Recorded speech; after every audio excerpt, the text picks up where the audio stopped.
জুলাই আন্দোলনের প্রতীক আবু সাইদ হত্যা মামলার রায় যে কোনো দিন ঘোষণা করবে ট্রাইব্যুনাল। মঙ্গলবার 2 সদস্যের ট্রাইব্যুনাল 2 এ আদেশ দেয়। বিস্তারিত শাকেরা আরজুর রিপোর্টে।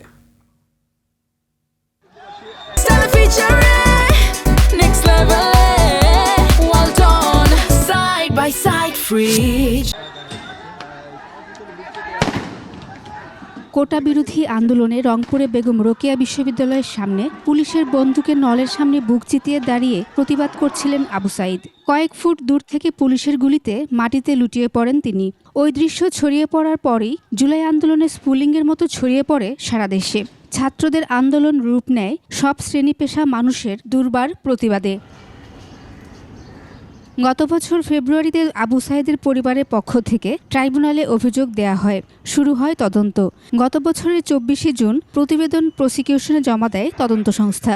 যাচাই বাছাই শেষে আনুষ্ঠানিকভাবে দাখিল করা হয় ট্রাইব্যুনালে, যেখানে আসামি করা হয়েছে বেগম রোকেয়া বিশ্ববিদ্যালয়ের প্রক্টর সহ 30 জনকে।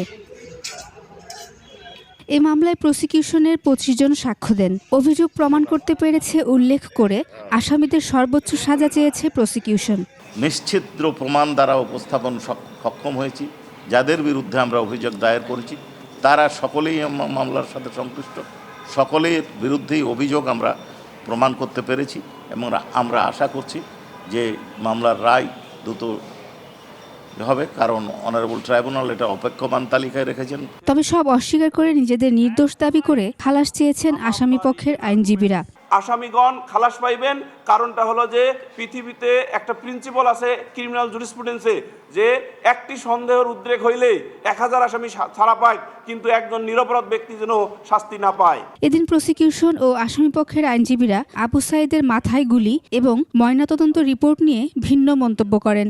গুলির কারণেই হয়েছে, এটা ডাক্তার সাহেব সাক্ষী দিয়ে কনফার্ম করেছেন। তার শরীরে ওই আঘাতটা ছিল, কিন্তু হত্যা করা হয়েছে গুলিতে।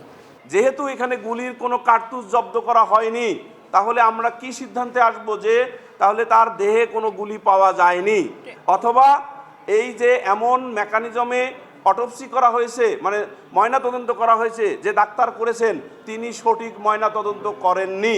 এদিকে জেআইসি সেলে গুম নির্যাতনের মামলায় দ্বিতীয় দিনের সাক্ষ্য দিয়েছেন victim colonel Hasinur Rahman. Shakera Arzu, 21 television, Dhaka.